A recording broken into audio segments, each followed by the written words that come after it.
What's up, Shelf Addicts? Welcome back to the Shelf Addiction Podcast. Today on Book Chat, we are covering the December Buddy Reads, The Amendment and the Atonement, written by Kirsten Modglin. Stay tuned.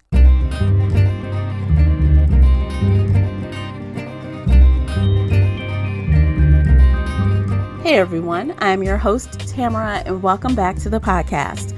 If you're new here, we feed your shelf addiction with fun book conversations, bookish topics, and more. It's like listening in on your favorite book club. Participate in this discussion by joining the Facebook group Shelf Addiction Official or on the Book Club's app. I hope to hear your thoughts on today's show. You can always find me and Classy on Twitter and Instagram. The links for everything I've mentioned are below in the show notes. If you enjoyed today's episode, please support this podcast by sharing it with some book nerd friends or on your favorite social media space. And don't forget to hit that like button and subscribe before you leave. That will really help me out, and I appreciate you for doing so. The uncut video version of this podcast is available now on Patreon. Join us there for exclusive videos, including after shows, special episodes, and more. So if you're interested in that at all, you'll need to come on over to Patreon and sign up. As always with Book Chats, we talk spoilers here, so you've been warned. Without further ado, let's begin.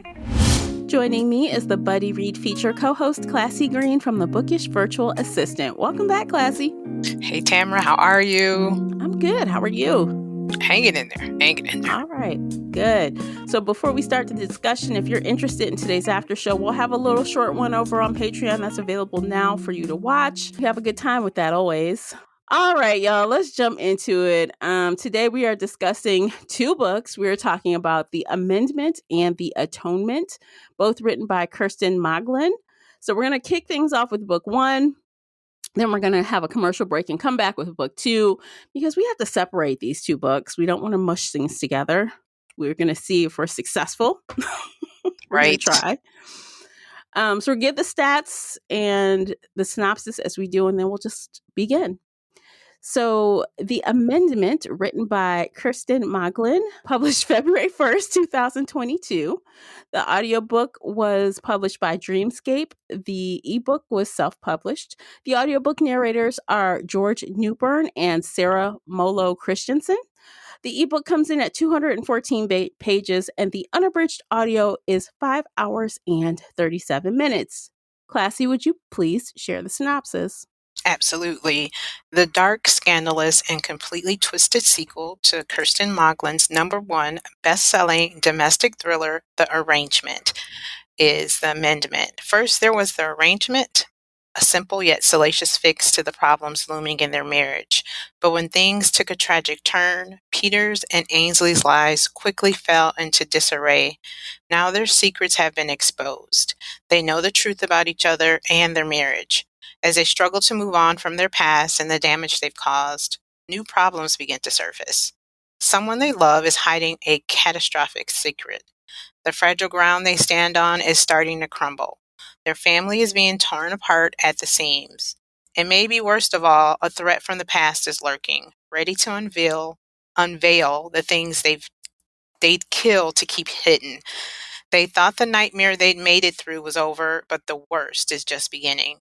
Once they vowed to do anything to make their marriage work, now that vow will push every boundary they have left.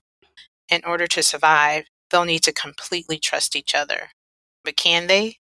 Last thing they did, things went terribly wrong. This time, it might be worse. If there's one thing that's certain, their secrets are too big to let anyone walk away alive. Dun, dun, dun. I do love her synopsis. I will give her that. Yeah, I do love them. Yeah, she's good at that. Mhm. I think these books are underrated. They're really good. They're fun. Yeah, they're fun, fast reading, and again, like with the first book, I took a ton of notes. Like I noted a lot of things, just because the amount of things that were happening in one book, I'm like, oh, how am I going to remember these connections or what happened first and second? So I try to like make one or two sentences every couple chapters about where things are, or when we make a discovery of something. I'll jot down, how that discovery was revealed or Mm. why or whatever. So hopefully that will make me sound like a cohesive person today who can speak without confusing everything, but we'll find out. Right, especially after we're doing, yeah, the 2 books, but yeah, and it's so fast, and like you said, she packs up a wallop in these short books, so, you can get confused Oh or yeah, yeah. because she even does in this book, she even does a little bit of time jumping, right?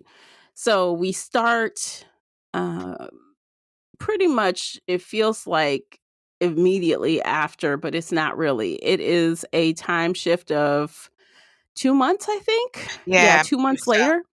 Yeah, So they're like, hey, let's go visit a therapist because our relationship sucks again. yeah, and I was like, "You guys are going to a therapist?" Yeah, I thought Hmm. that was very interesting to start off. Like, you guys, you already know you're messed up. What are you trying to work out? You already know your secrets. You already know what he does, and so yeah. Yeah. So apparently it's revealed immediately, like on the spot, what the problem is. And the problem is that Ainsley knows that Peter is lying to her and won't include her. She feels like he is sneaking around and just Still, still up to no good, even though she has proven herself to be trustworthy and on his side, right? right. So let's go talk about this to a therapist. And Peter's like, I don't know, what can we say? So they use fencing as a code word for killing and raping. Mhm. I'm like, fencing? Yeah, just She's like, odd. What an it's odd fencing. hobby. I know. Yeah, And the therapist is not an idiot. I'm pretty sure she knows pretty quickly that fencing is a stand in for something else. right. But what is it? That's the question. Yeah, she's not sure. But yeah, No. that it was very interesting, and then I think even within probably what, the first visit or afterwards, they're like, "Yeah, we're gonna have to kill her." Hmm. Like, what the hell? Like, what the hell did she do that she has to get killed? So I'm like, "Uh-oh, But we find out later. We why?" find out later why. Yeah. Because I'm like, at first it doesn't make sense. I'm like, okay, why are you here for this therapist? And again, this author does these very clear misdirects where Wow. you think it's one thing. I mean, it's very blatant on purpose. Mhm. And then you're like, wait a minute, this whole time they went to see her for another reason, not because they actually wanted therapy. Yeah, yeah, and yeah, Kirsten is good at this, and it's like, going into it, because if you read book 1, she's going to play with your brain. She's gonna Hmm. play with your mind, mess with your emotions, and she does it, and you're just like, "God damn it, she did it again." Because you try to Yeah. prepare yourself. I don't know if you did, but I did. I Hmm. was just like, "Nope, she's not gonna get me this time." I think I was trying to see things differently, Yeah. like trying to anticipate a little bit, but I did and I didn't. So she still got me because I Mhm. still didn't I didn't know some of the twists. Yeah, exactly. But this story, I felt like, with book 1, it was a lot, but she also set the stage for this book to do more of a deep dive and character development of Peter and Ainsley. We got to really find out what makes them tick. Because before it was just like, okay, he was a rapist and a murderer, and she was trying to save the marriage, and now we get the backstory. So she laid the framework with the arrangement, and in this one, we get to learn, get into Peter's brain and how this came about, because it was weird, how he became this rapist and Oh, murderer.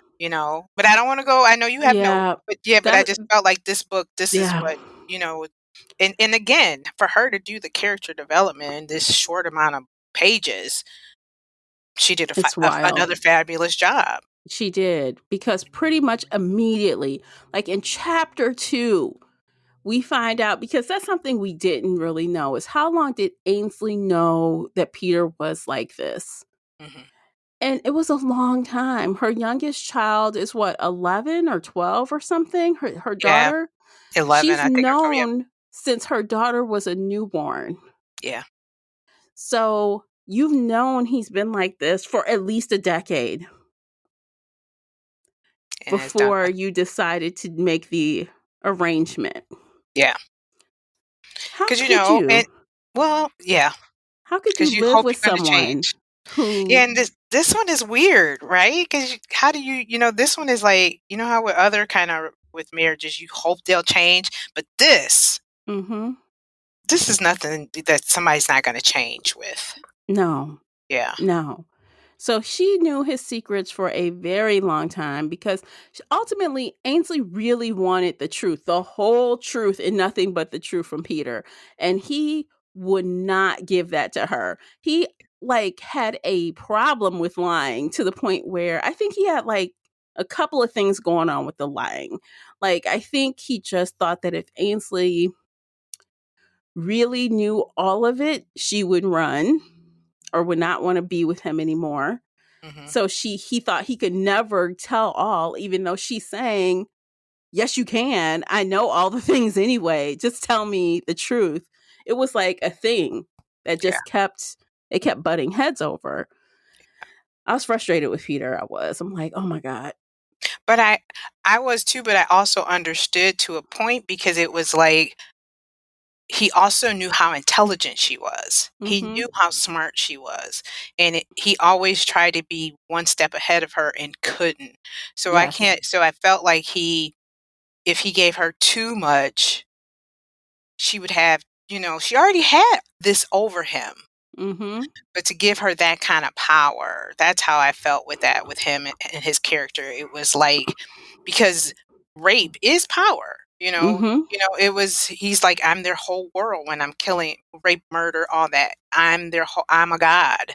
And he was giving that over to Ainsley. And he already felt like, hey, I gave her enough. Like she would have been a victim, but I wifed her because she was. She was almost a victim. Hmm. And she called him out like, wait a minute, are you trying to say that I was he almost killed you? He Hmm. almost drugged and killed you, Yep. girl. But there was something about you, and I know, isn't that strange? But there's something about you Mhm. That that, saved your life. yes, and I wifed you instead. Oh my God. Because even like at the end of that chapter, and he swears he tells her everything, he doesn't. We No. know he doesn't, and she knows it, even though she says to him, I even wrote down this quote: "If you ever lie to me again, the next body in our freezer will be yours," she Yes. says. Mhm. And he Yeah. like brushed it off. He like, whatever. Yeah, because in his mind is, and I don't know which book it was quoted in, but yeah, when you said that, he's like, "Practice makes perfect," and I had more practice than you, Mhm. like, she's new to this, and I think that Yes. was another thing. He was like, "She new to this. I'm a pro." I've He been is a doing this since pro. I've been doing this since college, baby. Yes. Mm, He's a you pro. think you think you want this life. You don't know nothing about this life. You know what? Ainsley is a quick study, though. You took the words out my mouth Mhm. because I won't get ahead of myself, but when she did Jim, I'm just gonna say I was like, ooh. I mean, Yeah. like, Okay, let's talk about Jim and who he is, because yes, we could talk about the college thing all in one. yes, So, we get the history of Peter and how he was introduced to this life. Apparently, he wasn't always psychotic, but he had like these tendencies, and his college roommate was like doing this. He was drugging women and raping them. This poor Peter walks in one day. He came back when he wasn't supposed to, walks in, sees the guy having sex with the woman, doesn't even realize immediately that the woman is like not moving, unconscious. unconscious. Yeah, He's like, "Oh, my bad." He leaves. the guy comes out and he's like, "Hey, you want to turn?" And he's like, "What?" Like, excuse me? Yeah. But he goes in there and he feels pressured by him. He feels like he cannot say no to Jim. Yeah. And before you know it, he's in on it because Jim's like, "You know my secret. Now we share a secret." Yeah. Kind of like him and Ainsley. Yeah. Mm-hmm. Yeah. Mm-hmm. Yeah. So Jim comes back around. So Jim's up to no good. We don't even know in the first book that he works with anybody like this. We had no clue that Peter had associations like this. But Jim needs a favor. Hey, I need to put something in your secret room. You know that secret room I built for you? That I didn't tell anybody about? Yeah. Yes. Yes. The soundproof room. I was Yes. like, oh shit. But I knew something was coming up because I was like, this man has too many secrets. Too many Yes. secrets. Yeah. Absolutely. So he pushes and pushes again and again. He's getting favors about this room. And of course, like, just to sum it up really quickly, Peter's like, enough is enough, right? Eventually he comes when Peter tells him not to come, and he meets his wife. And he's looking at Ainsley like, and Peter like, do not look at her, do not talk to her. No. No, bruh. But Jim is gross. Jim is like, hey, I'll well, we can part ways. We can make a deal, but the deal is I have to have some time with your wife. And he's like, no. And of course, Peter's like, I'll just have to kill him. I'll have to kill him. It's fine. Yeah. And of course, Ainsley is sneaking around in the background, eavesdropping, Yeah. listening to conversations because, of course, Peter will not tell her what the fuck is going on. And he's so obvious. That's the other thing. Yes. It's not like he's covert. No. He's picking up the phone. He's probably got all these stupid looks on his faces. And and for one, she's like, I know you don't have a whole bunch of friends. A Mm-hmm. whole lot of people don't call you because those type of people don't have that kind of community. You know what I mean? So anytime he has a phone call or if he's stepping out, she's obviously looking. She like, who So, is that? What they mhm, say? Who you right. talking to? And if you've been with somebody for long enough, you know when they're lying. You know Mm-hmm. all the telltale signs. So come on, Peter. Yes. He was And getting on my so nerve. he was, because he is so stupid. And that whole time, I did feel like he was not doing a good job of keeping the secret from her. I did feel like, even though Ainsley is the kind of character that never shows her cards before the last minute, Yeah. because, he goes to try to kill his friend. And in the meantime, here comes Jim to their house. And he does come in, and oh no, obviously he's going to try to attack her. She runs off, and they get into the kitchen, and it's plastic everywhere. I'm like, oh shit. And that threw me. I'm like, she knew he was coming. She Yeah. ready. Yeah. Without the help of her stupid ass husband. Yes. They could have planned that together, as Ainsley said. We could have done this together. Yeah. Yes. Without me being a possible victim. Because, I mean, he Mm-hmm. could have overpowered her. But like we were saying, she's a quick study, Mm-hmm. a very quick study. But that little, that plot line threw me because I think we also need to insert in here another dark secret, as was mentioned in the synopsis, is the dance teacher of their daughter, Maisie. Is that the daughter's name? Yes. He is molesting his Yes. dance students, and come to find out, he was molesting Maisie's best friend, Bailey, I think. I can't remember, but so they had decided, because they were going to report Coach. I don't know what his name is, the dance Mm-hmm. coach. They were going to report him, but the daughter, no, mom, don't do it. You're going to ruin me, my reputation. So they decided, you know what? We'll kill him. Yeah. So what threw me with this scene is I thought the house was set up for them to kill Jim um, because Peter had left, and Yeah. you know what I mean? Because in the story, the way the story is set up, Peter left and Ainsley was home. So I Mhm. thought he was possibly like leaving to like get Coach to come to the house. When he tripped over the plastic, I was like, oh shit, they were about to kill Coach. But then it hit Yeah. me. I was like, that and there again, that damn Kirsten. Yes, she got us.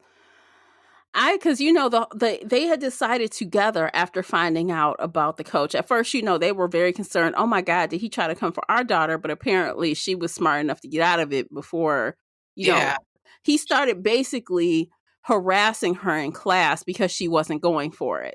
yeah, She lost her position. She started being critiqued, without mercy in the class. So she quit, right. and all her friends started quitting. So when they said, well, we have to take care of him, we'll kill him. Like they Yeah. decided this just has to be done. Yep. Yep. So, when that happened, let me just say, let me just hop back to Jim real fast. After they killed Jim, this was before their weekend away. No, it was after the weekend away, I think. When he when they Yes. killed Jim, when she killed Jim. Peter comes back because he goes off to kill Jim, realize Jim not there. He comes back, he walks in and he sees Jim on the ground with his throat sliced and blood all over. He's looking like, oh my God. Of course, Ainsley reads him the riot act, and lectures him. But then they Yeah. go and bury the body together. They bury his body out back where his little graveyard is. And what do they do when they get back there? They are turned on by what they're doing. Well, at least Peter is. And the next thing you know, I'm like, here we go. More sex with bodies and graves. Tell me Here we what go. you did. Tell me how you did it.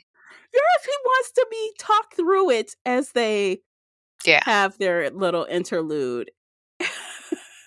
I'm like, exactly. Lord, you are gross. You want But to he was talk about already murder. yeah, but he was sad that he didn't get the chance to kill his best friend. I do remember that part. That got me. Yeah. He was just like, "God damn it, she got the chance to kill." Because I think he's wanted to kill him probably for a long time because he's probably Mhm. been an asshole to him, just kinda and just knowing that somebody else knows your secret. Yes. So it's like, another liability. But yeah, that Yeah. that scene in the forest or whatever was just I was like, "You I could just imagine them Oh, on the pine needles or whatever the hell was out there." they literally just finished burying that body. Yeah. And they like, let's get it on. I'm like, oh Mhm. no. No, no, no. But, yeah, he's a freak. I mean, that the kill gets him off. Mhm. Yeah. Yeah. And the more you think about it with this story, it's like, I don't really think it gets Ainsley off, but Ainsley is willing to do whatever it is to keep her crazy ass husband. Exactly. Which is Yeah. also a whole nother fiasco in itself. Yeah. So like we got all that stuff with Jim and stuff in the past. And then like suddenly we're flung back into the present when they are going back to see the therapist, but separately. They decided not to see the therapist anymore, but they're both seeing the therapist separately, sneakily. So I'm like, Yeah, because she can understand us better this mm-hmm. way. Yes. And that whole time, like Jim is starting to get infatuated with her. And oh, you like me, blah, blah, blah. And And on the yeah, mm, and she was becoming infatuated with him. she was. Yeah. He's a charmer. Yeah, she was. And Yeah. so this is happening, and then we like suddenly we get flung back. Like, well, actually, we have a little bit more time in the present when Ainsley and Peter are questioned about the disappearance of the coach. He's missing Yes. because we know they killed the Right, coach. They killed the coach. take a big breather. I heard that. He was like, "Okay, let me let me get this Yes, this story right because this is right here is where it's about to take a turn." yes, Yeah. it's crazy. Okay, so they killed the coach, and we quickly, I guess, Ainsley walked up in there, talked to the coach like it was no big deal. Then she starts questioning him. He starts getting kind of funny about what she's asking him. And before you know it, she stabs him with the drugs. She gets him with the drugs. He falls to the ground. You dead. So we already know she good with a needle. She quick. She limber and she quick. Yes. So anyway, okay. While she's at the coach's place, she sees a photo on the table because she's like, okay, he has nobody. This would be easy. He has no friends, nobody. But he Right. sees these photos of a woman. So we're going to tell you, this is like spoiler, spoiler, spoiler. Y'all already know. So the coach has a girlfriend. The girlfriend is the therapist. So Yes. that is how they identified her. Yes. As someone they need to eliminate. Yeah. Because she'll be looking for her boyfriend, Mm-hmm. the pedophile. Mm-hmm. I had to put that out there. But but yes. Yes. And then she called too, right? She may Mm-hmm. have called on the phone and she recognized the number that popped up. But yeah. And that's why they were going to therapy. Yes. Yeah. So, their plan was to not really go to therapy like that. They were going to go, like, scope things out. And then they decided they needed to kill her. But they weren't going to go see her. And then all of a sudden, Ainsley didn't want to kill her. So they had a difference of opinion on if they should kill her or not. Yeah. So they kind of it seemed like it was dropped. And that's when they started seeing her separately. Right. Yeah, because Ainsley began to empathize with her because she realized that they were basically in the same boat. Mm-hmm. The therapist was dating a jerk who basically molesting young girls, and Ainsley was married to Peter, a rapist murderer. Yes. And that they were the same women, but Peter started having an affair with her. Yes, he With the did. therapist. Yeah. Yeah, which was wild. And at first I'm like, this woman is crazy. And I'm like, why is she doing this? And then I realized, like, several chapters passed. And then all of a sudden I realized, I wrote it down in chapter 28. Like, I realized that he's taken the therapist and that she is in the room. He comes to visit her, like another one of their meetings, right? He comes to visit her. The conversation seems regular at first, but then the way she's talking is changed. Mm-hmm. I'm like, okay. Yes. And I'm like, oh my God, he took her. He dragged her Yes, and took she is her. a victim now that You're a victim. who has basically has what Stockholm syndrome, where she's Yes. beginning to, yeah. And he said it doesn't, and he mentioned it doesn't take long before when they get in that room, and I'm I have the control, and they think they can woo me and get me to change, and Mm-hmm. but yeah, that the conversation did change. It was Mm-hmm. I love you, or just let me out, or can we do this? Yeah. Yeah. So she's trying to talk her way out. It's not working. He leaves, and then we realize that Ainsley has also been visiting the therapist in the room. I'm like, the fuck? So Ainsley goes and talks to her. And I could tell, like, it dawned on me one of the last times that Ainsley went to see her, she noticed how thin she was or how tired looking she was or something. Yeah. And I'm like, oh, wait a minute. Because she locked up. She locked up. So the therapist is still not telling on Ainsley, though. It's like, I Yeah. think the therapist must think that that's her secret weapon to help her out. If Peter won't let her out, Ainsley will let her out. I'm thinking Yeah. that's what she's thinking. Yeah. Because there was a line where she was saying, "But are you telling Peter, or does Peter know?" It was that that banter in between where I'm not in this. Have you told? And then Ainsley lost it after that, because it was basically like, "Bitch, I didn't ask you a question. You need to Yes. answer me. Don't be Yes. telling me no shit about ask Peter. Yes. I asked you to tell me." That's how I felt. That's how I interpreted She it when was I was reading tired it. of the game. She was tired. She like, Right. enough of this BS already. Mm-hmm. What So, Peter say? What y'all but that doing? was the turning point for her. She was really pissed. And then she realizes that the relationship is over. I think she realizes he will never be honest with me. He will Yeah. never open up to me fully. I cannot live this way. This is over. So Yeah. what happens? She takes some drugs, puts it in the wine. Because, Peter is starting to act like he acted before when he was out doing things that he wasn't supposed to be doing. Yep. He's acting like he doesn't really care. He's not showing it. He's not being attentive. He's not paying Right. attention to things around the house and with the kids.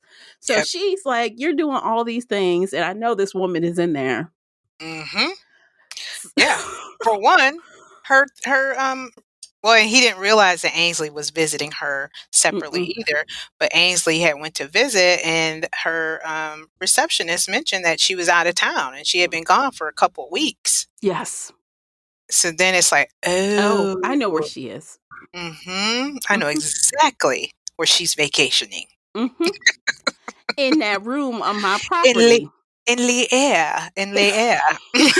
Whatever they called it, whatever Jim called it. I think it's the name of his company too. I think when I looked it up, it's like a hiding cave or some kind of This hiding room. fool tried to call it a panic room in the next book, but he called it a panic room. I'm like, okay, It's a it's panic a room, all panic right, room. Okay, right. for the So, victims. right, a panic room for the victims. Mhm. So she does drug him, knocks him out. Peter wakes up, and of course, he is in the room. He's in there with Joanna, the therapist, Yeah. And Ainsley, and right? Ainsley. She's in Yeah. there. Mhm. Yeah, and I think he was just surprised that she got the one up on him. He was surprised. He did not expect that at all. He No. did not expect her to drug him because the drugs came from Jim, because Jim would always drug his victims. Mm-hmm. And she saved some of the drugs and yeah, and Yeah. basically So knocked him out and set the place on fire.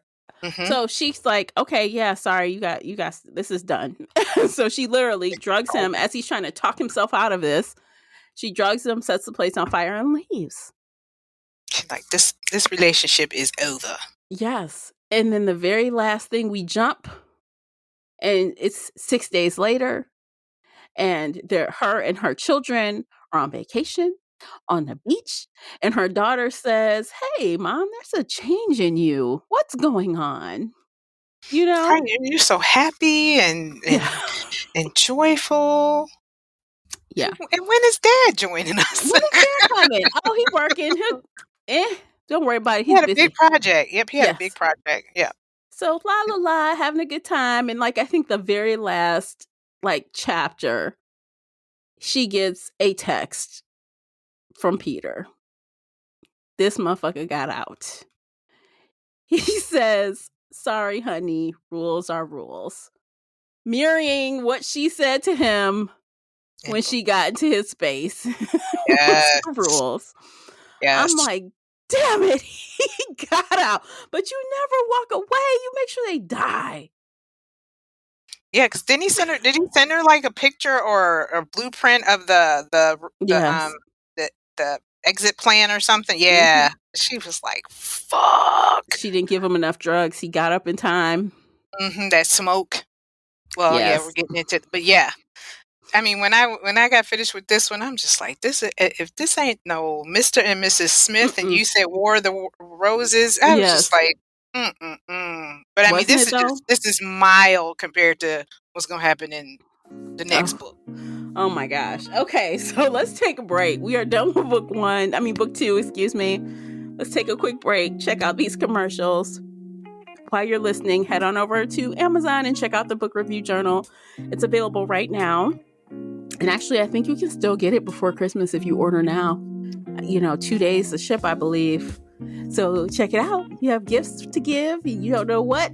Check that out. It's a good option. All right, y'all. We'll be right back. Today's episode is brought to you by the Shelf Addiction merch store. Check out all the bookish t-shirts, notebooks, mugs, and more. Don't miss out on these original designs, perfect for any book nerd. Support the podcast and visit shelfaddiction.com/merch and pick up your next favorite bookish item. All right, welcome back. We are going to finish with the conclusion of this trilogy.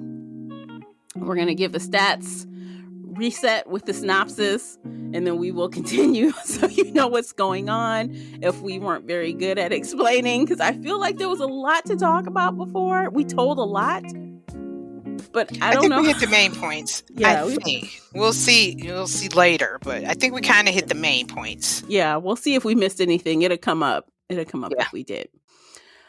All right, so book 3 is called The Atonement. Self-published by the author, published by Dreamscape Media on July 1st, 2022. The ebook is 232 pages, and the unabridged audio comes in at 6 hours and 16 minutes. Would you please share the synopsis? Yes. So first it was the arrangement, next it was the amendment, with their darkest secrets revealed, and the couple set out in a treacherous attempt to repair what had been broken. Now Peter and Ainsley's marriage will be put to one final test with the atonement. Ainsley Greenberg has always been a fixer, but her latest attempt to repair her marriage left it more damaged than ever before. Now trapped in a vicious game of cat and mouse with the man she thought she knew, Ainsley must do what it takes to put out the fire their arrangement ignited. But it won't be that simple. As Peter closes in on Ainsley, Ainsley finds herself driven down a path of paranoia and fear. Her only hope lies in her ability to trust her instincts. But they've let her down before. This time, there's so much more at stake, and the secrets waiting to be revealed will change everything. Whom can she trust when her world is up in flames? One wrong decision could cost her everything that she has left, her family, her home, and her life. And with the final showdown looming, Ainsley must decide what she's willing to let burn in order to survive.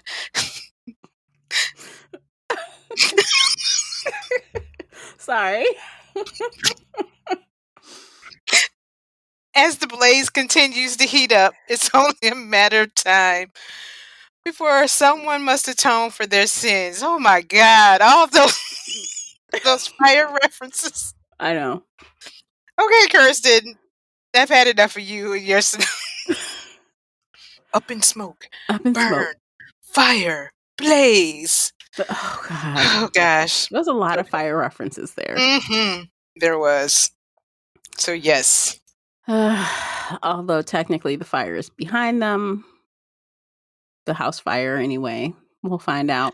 Yeah, there's remnants. There's smoke remnants. But the fire is over, and Peter is on the hunt now. Peter's just like, oh, like literally, this book picked up exactly where the other one ended. It was like it was the same book. Yeah, it was.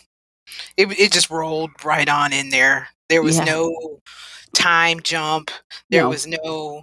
It was like, surprise, bitch. Yeah, so like she's still looking at the phone. Like Ainsley's like, oh crap, and she's like getting her kids like, we gotta go. She's losing her mind a little bit. Yeah, what's wrong, Mom? No, pack your shit. Yeah, let's go. Stand at your shoes. Everything. Let's roll. Yeah, and they do, and they go, and she runs to her mother of all people. Yeah. We learned. It was a piece of work. Yeah, we learned. Well, we heard before that they didn't have a good relationship, but we really find out in this book how bad it is. Yeah. Her mother is very judgmental, very anti-Ainsley. You don't really know how to take care of yourself, and you have a really great husband. Don't lose him. Do everything you can to keep him in your relationship. That's Mom. Yeah.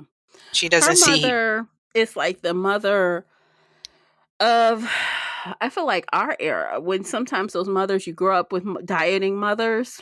Mm-hmm. And you grow up with eating disorders. So we didn't, but you know people who have developed eating disorders from that, Right. and adult women who have problems with self-esteem of weight gain and eating and constant dieting Yeah. because of the environment that you grew up in and being Right. critiqued and all of this. She dealt with a lot of that from her mother, Yeah. to the point where even she really didn't even want her kids to be around her by themselves, to the point where she says to her mother, do not count what my daughter eats. Give Yeah. her the same food as her brothers. Do Yep. not. She tells her how, don't treat her children like that. Right. Because it's right, it's a vicious cycle, Hmm. and her mother tried it too. She tried it Yeah. because it was the image of you'll never get a man. And like you said, that was that era of, for you to get a man, you need to be thin, you need to basically be quiet, do what they say, and stay young and pretty. Hmm. And so yeah. Yeah. Her mother is It, very toxic, right? mhm. So, but she has nowhere else to go, and she thinks that's the most unlikely spot that Peter will look for her because she normally would never go to her mother. So she thinks she has a little bit more lead time there, and she pretty much leaves them to go find Peter. And I found chapter 4 hilarious because that was Peter's point of view. And I made a note, the irony of Peter calling Ainsley a monster. Like, he was so put out that she tried to kill him. He was so irate. I was like, pot, kettle. And Right. come on, dude. What do you think? She's a monster. Like, really? Okay. Yeah. And I was like, and how did she get that way? Right. Because of Yeah. you. You made Mhm. her that way. You made her crazy. He basically created that monster. Yeah, he Mhm. did. Yep. She up there trying to save a marriage and trying to do, I mean, she basically was kind of following the steps of kind of what her mother was saying. Do whatever you can to keep your marriage without, some of the eating disorder things, but she was trying to do whatever she could to keep this man, and to the point of killing, Hmm. and still couldn't keep him. Yeah. And at this point, Ainsley has gotten to the point where, you know how when people say when women are done, they are done? Like, there's no coming back once you once you go past that line in the sand, there's no crossing back over. Nope. That is where Ainsley is. Yeah. She's nervous. She actually is technically on vacation, but she goes to her job, which is a bank, and pulls out all the money out of all their accounts except $25 in each account. Yeah. She asked for more time off. It's like she is planning She's on the to run. run. Yep, she is on the run, and trying to right, she's on the run and trying to start a life without him. Right. Yeah. But she is trying to find him because I think she feels she can't really run with him still being around. So I think she's trying to think of a way to get him where she needs him. And she does have some other plans in motion, which we find out later, which unfortunately fail. This one plan fails terribly, Terribly. Yes, terribly. terribly. So, let's just talk about this plan. So eventually they meet up, and she kind of agrees to go have coffee with him or something. They go somewhere. They're talking, and what happens? Oh, he's like, "Okay, let's drive home," or some mess. And she's looking at her watch, trying to like keep time. And I can tell, I'm like, why is she looking at her watch? I'm like, something is off. I don't know what. So he goes to the little place, little bodega or whatever, gets all her little favorite snacks. They have a little tee hee about the good old times. He's thinking they're reconciling, and she's got something else planned. They get to Yeah, the he's trying to house. get the kids home. He's That's, trying to yeah, get because his that's the thing. kids. Yeah, because that's a big bargaining piece. Hmm. So they get to the house, and there's police everywhere. She didn't call out the police on this man. Yeah, and I was just like, "Ooh," but I knew it was too early in the damn book. I was just like, "Fuck." That's the only thing I knew, but yeah, she called the police, and he was like, "What you do, Ainsley? What you do?" Yeah.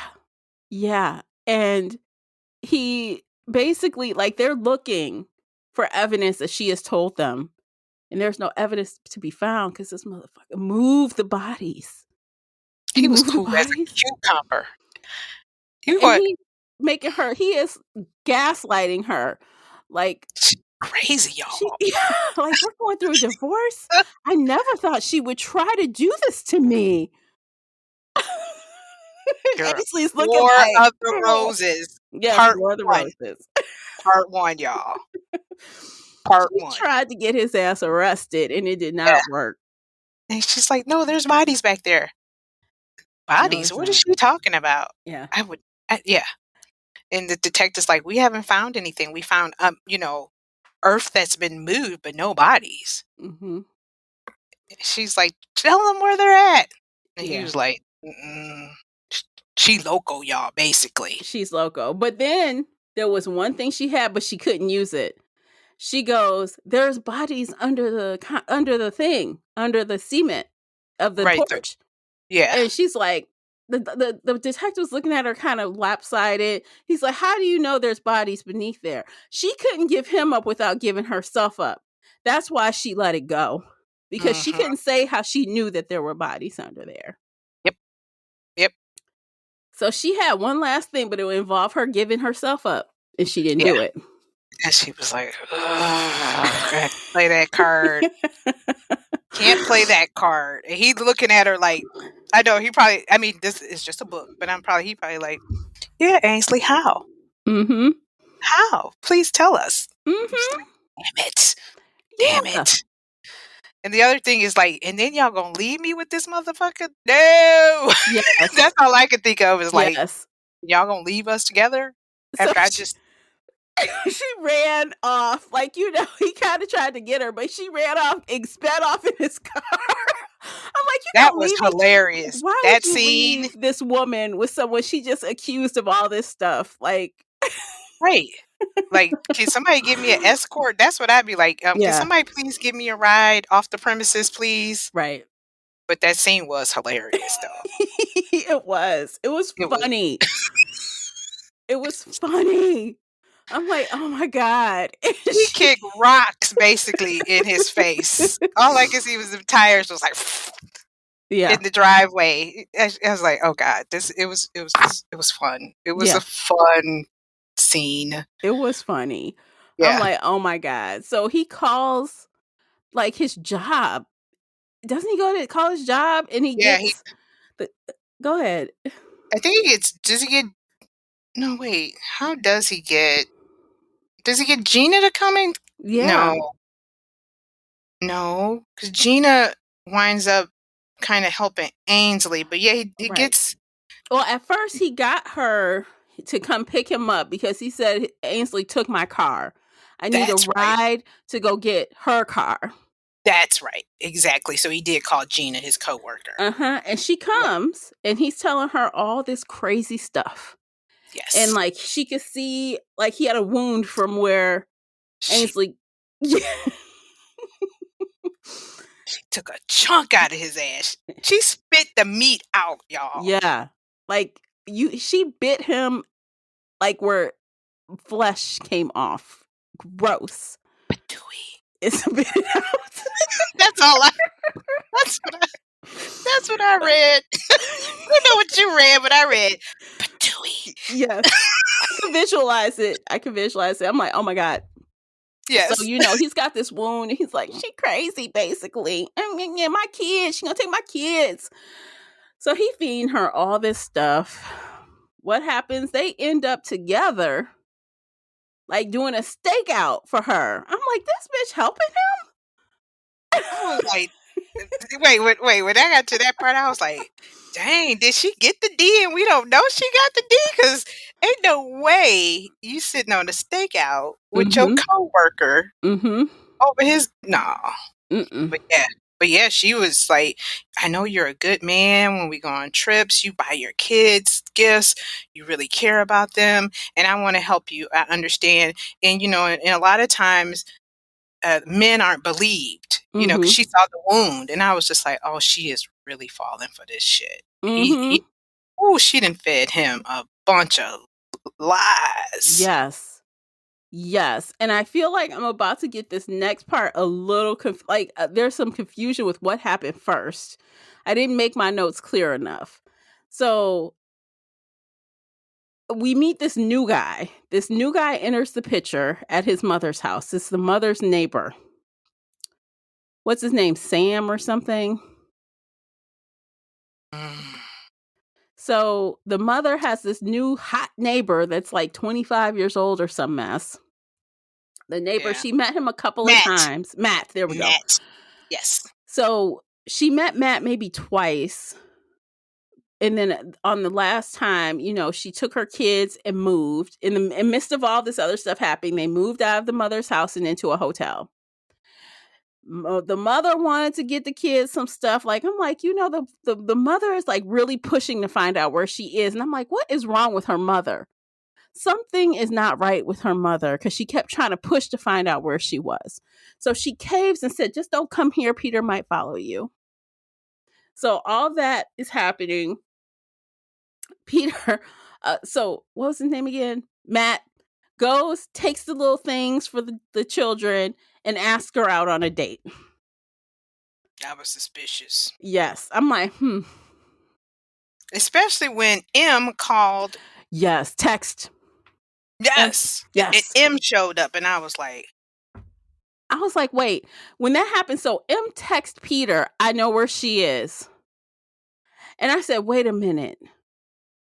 How does Matt know Peter? That's the first thing I thought.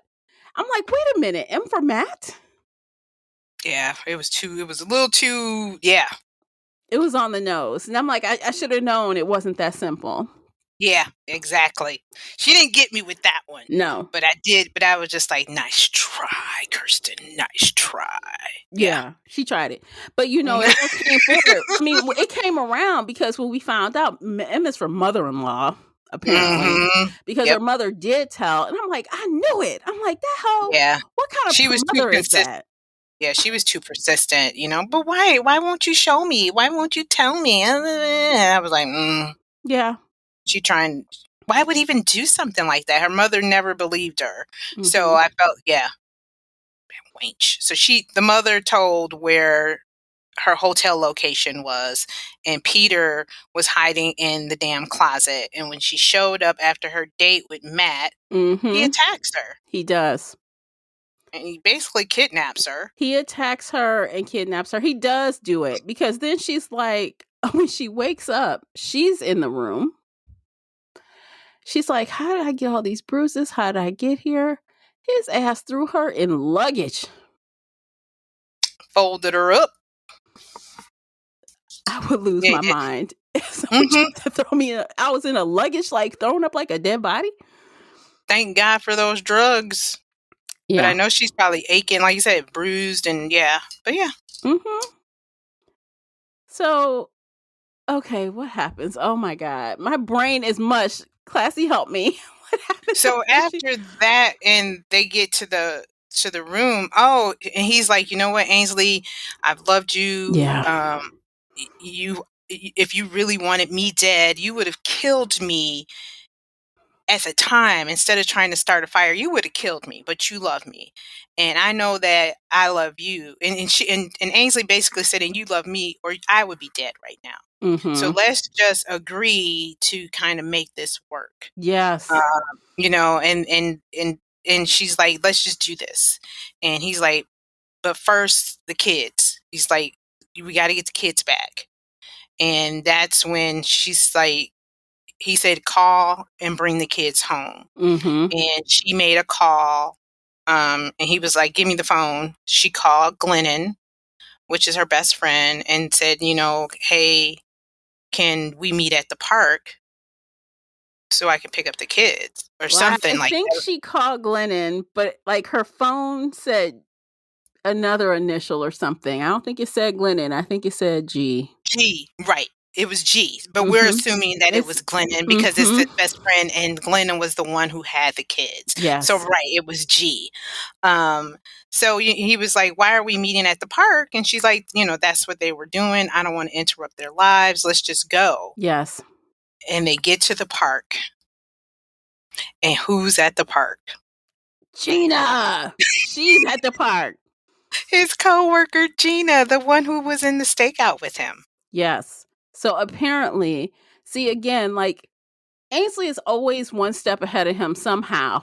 Somehow she lucks out because what happened was Gina said, basically from her point of view, was like, I knew something was weird when he came to get that credit card from work and his behavior had changed. Like something was wrong. So she called his wife and told on him. And then the wife, obviously, Ainsley took that opportunity to tell Gina that she was an abused woman and Yeah. she needed help. And it worked in her favor because here he is with this bite mark. So Gina's Yes. probably like, oh, yeah, she was probably defending herself. Mm-hmm. Mm-hmm. Mm-hmm. So she And believed she that. did know that the marriage was on the rocks. Yeah. Yeah. You have a Mm-hmm. cheating husband that abuses you because the husband is on the app. So she knew. Mm-hmm. So he looks really bad. Yeah. So, Gina is there and pretty much Ainsley walks away. She walks away from him. Like, damn. Yes, scot-free, because now you have a witness. You Mm-hmm. can't do it. What are you going to do, kill Gina? Mm-hmm. I mean, eventually, that's what I thought eventually that, yeah, it probably will, but just because, But yeah, she was able to walk away with the witness, and he kind of just stood there with egg on his face. There Yeah. was nothing that he could do after that. No. He was just like, God damn it, she won again. But after that, he was so put out by that. He decides, so I think it was either right before this event or after this event, he actually goes to try to find a woman. He's so pissed off. And then he figures out he can't do it. He doesn't want to. So I think that was right before they tried that fake trying to come back together. So Yes. So he did that. But after this event, he was so pissed. He totally used her phone to call their eldest son, Dylan. He's doing this while Ainsley was taking a shower or something. While she was off doing something, he had her phone. Mm-hmm. He reaches out to the son. The son steals the credit card from Glennon and leaves where he is to come home. Yeah. I'm like, damn. I said, he is manipulating his own son. Yeah.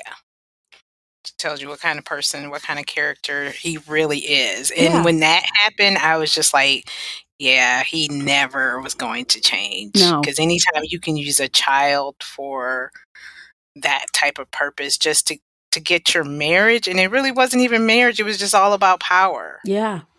Because and he tells his son that Matt is abusing his mother. But I'm like, they just met Matt. Why would he think his mother is in a relationship? Think for yourself, child. Why would he think that his mother was in a relationship with that guy that just moved there? He wasn't thinking. But, no. And here you got a child who's in the midst of a divorce. Yeah. And he was already blaming his mother. Yep. He was blaming his mother. Dad, he wanted to live with dad. So anything dad said was, key. Like, my dad, why would my dad lie? Mm-hmm. And this must be the reason why they're having going through a divorce, because he said the mom was, so this is the reason. She tried to say so yeah. He used him. He used did. the poor child, and he tried to manipulate his child into becoming a killer. Yeah.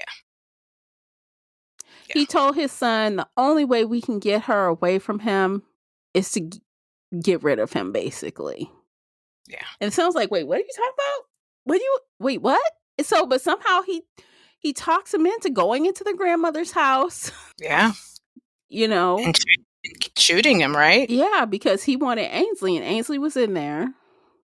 Because that's where Gina dropped her off. At the mother's. And of course, Matt's there. He's checking out her injuries. He's a nurse. He's like, you need to go to the hospital. They all sitting there in the kitchen. I think the mother's shocked that she looks the way she does. Because she's like, I thought this. I didn't know that was happening. You didn't tell me. She's like, they're having this whole conversation. Yeah. The son walks in. It's a mess. And he did shoot, but he didn't die. He didn't die, thank God. Yeah. Because that would have been even Yeah, a worse scenario. But Yes. yeah. And he's still Peter is still talking to the son, trying to get him to finish him off. And Ainsley is trying to talk to her son. They're like arguing back and forth, like trying to get the son to pay attention to each of them. And she's like, think about this. You know what you know. I would never hurt you. I would never, you know what I'm saying? So she talked him down. And then Yeah. finally, Peter just left. He Yeah. left. Yeah, because he realized he lost. He's like, I can't. This isn't working. For one, he's not. Well, I mean, he probably didn't realize he wasn't dead, but now he realized, like, hey, my spell on my son has been lifted. Yeah. Even though I got him to do what I needed him to do. And I thought that too, that, hey, I got him to shoot him and harm him. That's over and done with. But then once he realized that, you know what, I don't think I have any power in this situation anymore. Yeah. He was like, you got to kill your mother. She's going to tell. And that's when she was like, what? I would never hurt you. Stop and think about this. Yeah. So literally, Peter just turns around and walks away. That is it. And then we jump a year later, right after that scene. They've moved. They're in a new state. Aunt Glennon and Uncle Seth are moving in. They got a nice, pretty house. Everyone pick your rooms. It's all great. And then Ainsley kind of like goes into her space, and I guess she finds she pulls out like something out of her crawl space in her room, like underneath the wood board or something. She pulls out a box and there's an envelope with a tuft of brown hair in an envelope. And I thought immediately, did she kill Peter? Is that Peter's hair? I know. I thought that. But then we jump back 6 months again, one chapter to the next, forward 6 months, back 6 months again. This is the most crazy shit ever. She's walking in for a job interview for a bank. She's going to see this new hiring manager. She walks in. It's fucking Peter using a fake name. I'm like, the fuck? From one of those body bags or whatever that Jim had. Yeah. So I'm thinking, at first I'm like, wait, she doesn't seem very surprised. But she does. Like, she's trying to act surprised, but I can tell she doesn't seem very surprised. No. Yeah. So I mean, she's always one step ahead. He didn't is. die, so she knew, like, he's got to be lingering somewhere. She said it's only a matter of time. So she moved away a year later, and then 6 months back is when he shows up again. So they've been gone 6 months when he shows his face again. And she knew that something just wasn't quite right about this interview person that insisted that she come to this branch and meet, she knew something was wrong. So what does she do? She investigates. She looks up photos on the company website and sees that it's Peter. So she knew full on what she was walking into for that interview. Yeah. I'm like, how the fuck did he become a brand? But okay. I don't know. I know. He changed his name. He changed his career because he lost his company. Oh, that's right. He did a fraud thing. That's right. He lost his company. Everyone hated him, so he was ran off. He disappeared, ghost. Here he is again. New person, new job. So essentially, she had one last dose of drugs that she served up to his ass. Like, to keep it handy. And this time, she waited till his ass was dead. That's what I was thinking too. Like, and you better watch him. Like, take a pulse. Like, just sit there.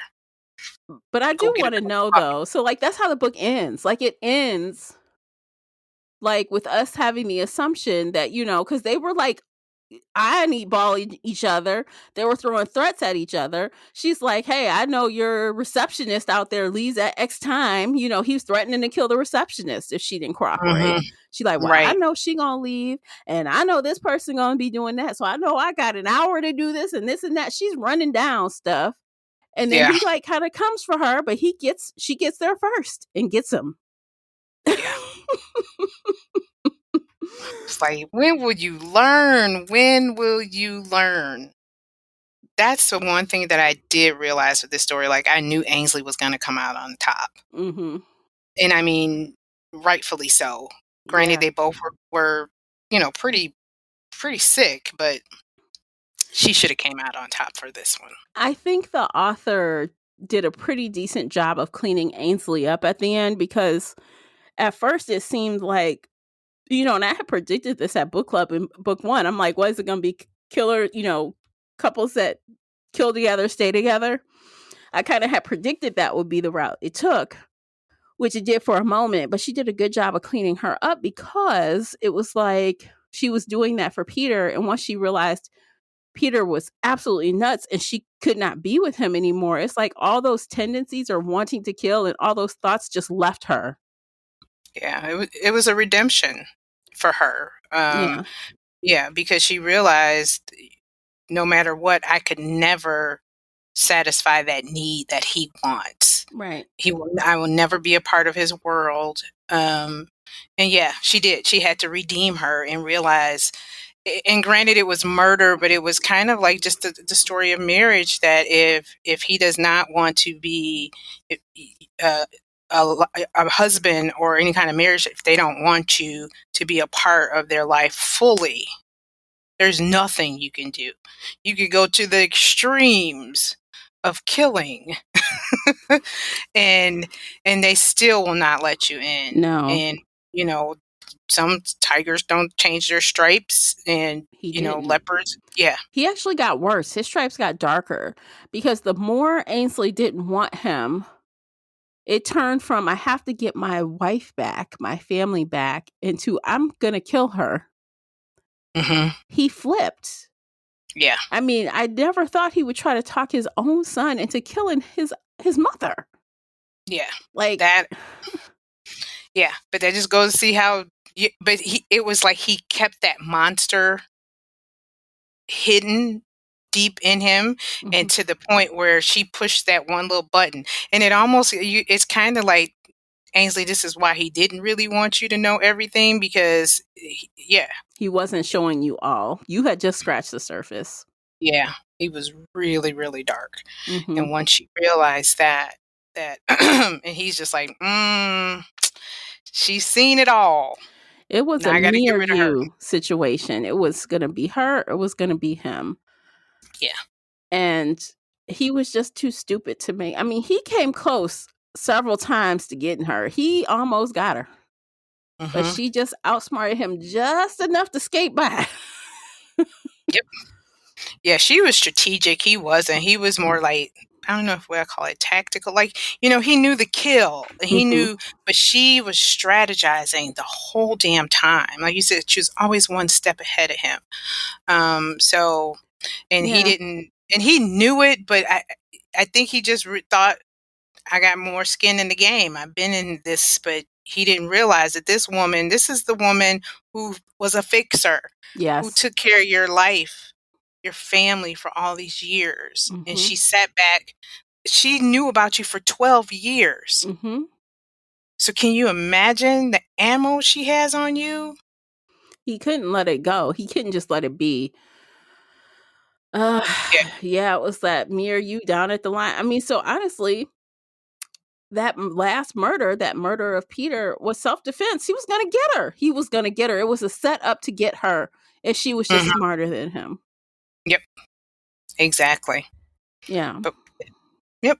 Mm. What a Mm, mm, series. mm. What a series. Yeah, it was a good one. Oh, it totally was. So Yeah. let's rate the books. Let's rate both of them, because we have to rate them. Yeah.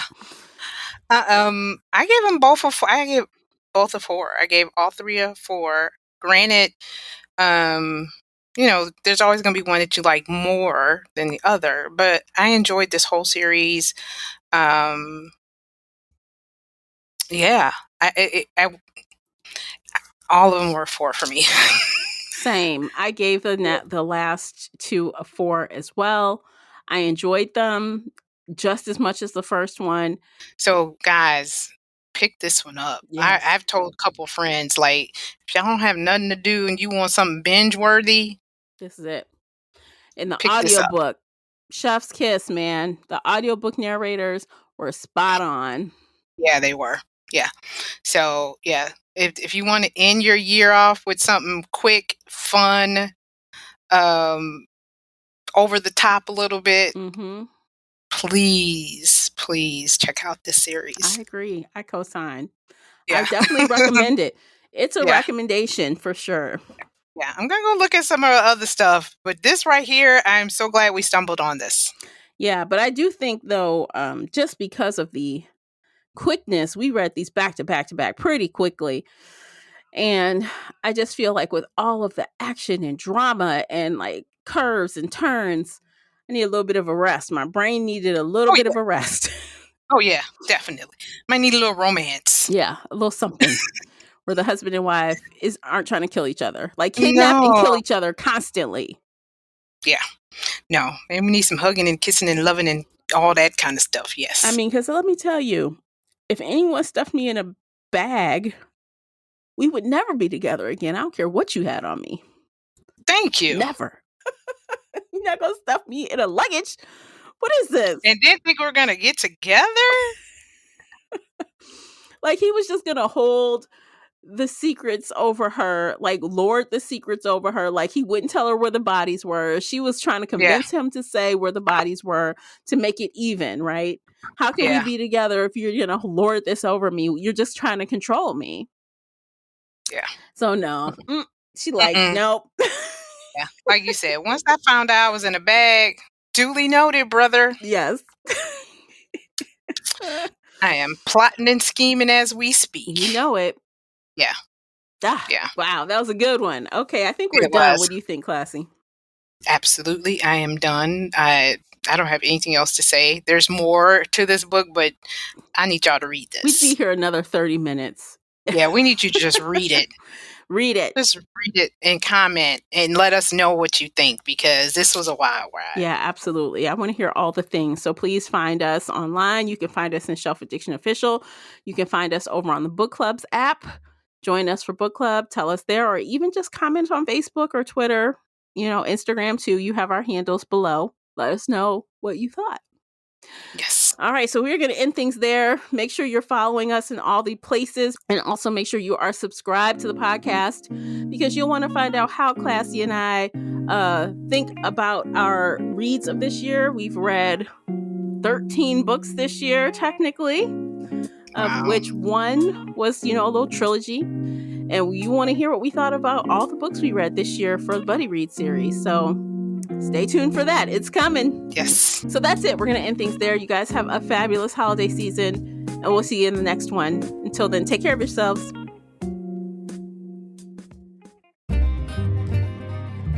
If you enjoyed today's episode and would like to show your support, there are a few things you can do. Head on over to Apple Podcasts and leave a positive 5-star review, or like this episode on your favorite podcast player. It seems so simple, but it really helps me out. You can share this podcast with other book nerd friends or on your favorite social media space. You can also join the Shelf Addiction Patreon family. For as little as $2 a month, you will help us produce even more awesome content for your ears. You can also consider joining the Shelf Addiction Official Facebook group, where we talk all things bookish and more in a safe space. The Shelf Addiction Podcast is a part of the Nerdy Maven Network. You can also reach us via email at info@shelfaddiction.com. Thank you for listening.